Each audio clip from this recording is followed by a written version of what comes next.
Magandang buhay, B-Family! Tara, samahan nyo kami ngayon dito sa SM Tarlac. So, ipapasyal natin sila Uno at Aram dito sa Kids Zone. So, ito yung bagong playground dito sa SM Tarlac na pwedeng puntahan ng ating mga kids. Bago yan, syempre, bago tayo mag-start, magpapakilala muna kami. Kami po ang event team. I'm Ate Alona, your host for today. I am with Ate Liza, Ate Camille, and of course, a beautiful big squirrel from Japan. Say hi to Lala Chan! Say hi to Lala, everybody! Yeah. And giggle to the army wiggle, from the to the flippy wiggle. You can do it with your friends. Right! Go! Go! Good job! Okay, dahil dyan, sabi ni Lala Chan, everybody down. Sit down po tayo. Everybody sit down. Later on, hati namin kayo ng dalawang grupo, which is Team A and Team B. Ganito lang po yung gagawin natin. So, meron tayong rope dito. And of course, meron siyang tassel sa gitna. And a toe. Ayan. Ganito lang yung gagawin natin. As I count 1, 2, 3, and go. Dapat mapunta sa grupo. Pag nag-stay sa team ni Ate Camille within 15 seconds yung tassel, they got 1 point. Pag nahila naman ang team nila Ate Liza, tapos nag-stay na 15 seconds, they got 1 point also. So, kung sino yung unang maka 2 points na grupo, sila po yung winner. Very good. No pushing. Just walk it slowly. No throwing of balls. Do not jump in the bubble area. Hold the rope firmly and enjoy the game. So kids, are you ready? I'm ready na. Let us all stand up and make it two groups. Team A and Team B. Then sabi ni Lala Chan, huwag kakalimutan arms forward. Hands up and shake our hands, everybody. Hands up, kuya. Hands up and shake our hands. Team B, are you ready? Yes, sir, yes. Lala Chan, are you ready? Ready na si Lala. Sa ating mga garden student, ready na po ba kayo? Yes, so ready na. Let's start again. For the first round of tug of war and the ring. Alam niyo yan. 2.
So, are you ready to dance? Yes, so ready na? Are you ready, Lala? Ready na daw din sila. Let's some music out there. Hands up! Wave!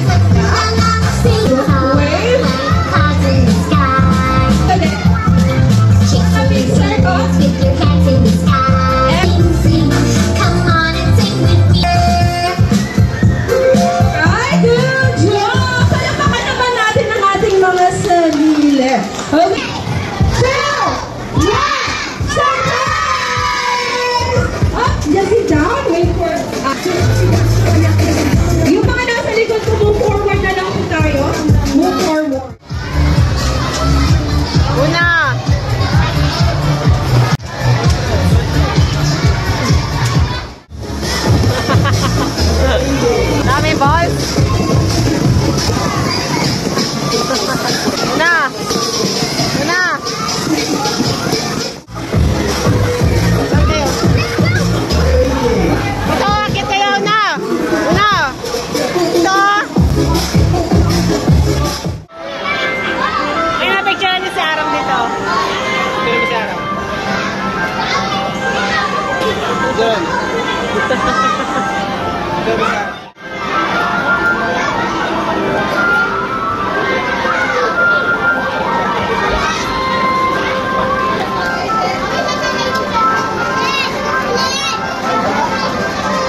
Nag-bake siya ng ano, pizza rin, oh, gumawa ng pizza.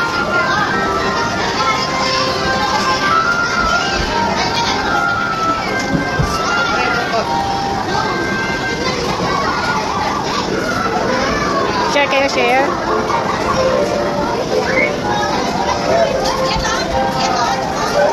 Where's my order? Pizza? Here? This one? Wow, thank you. May change pa ako?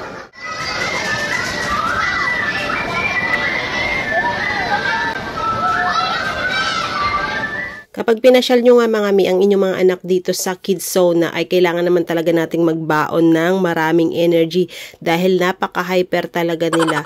So, si Uno kagaya niyan, madali siyang magsawa dun sa isang area. So, palipat-lipat yan ng pupuntahan dahil nga maraming mga laruan din na makikita sila dito. Yeah, there's a magnet. Yes, there's a magnet.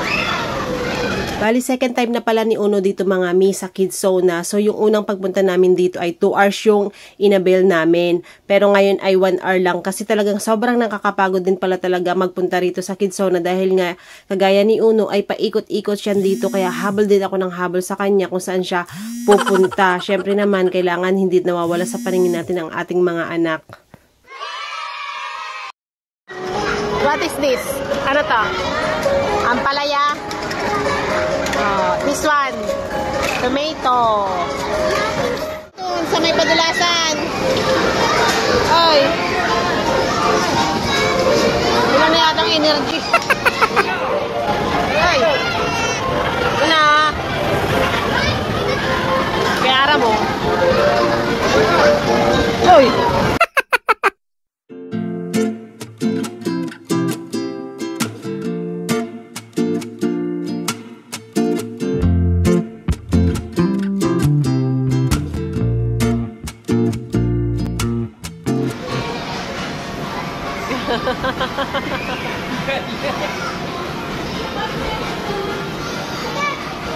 Kasi kay Araw.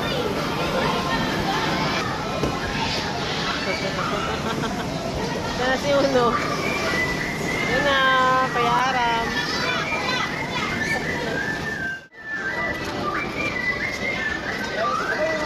Oh, nice.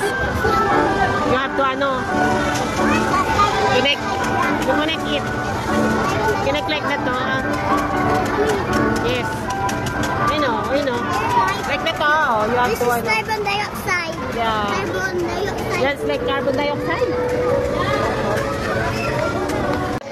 Like acid. Like acid.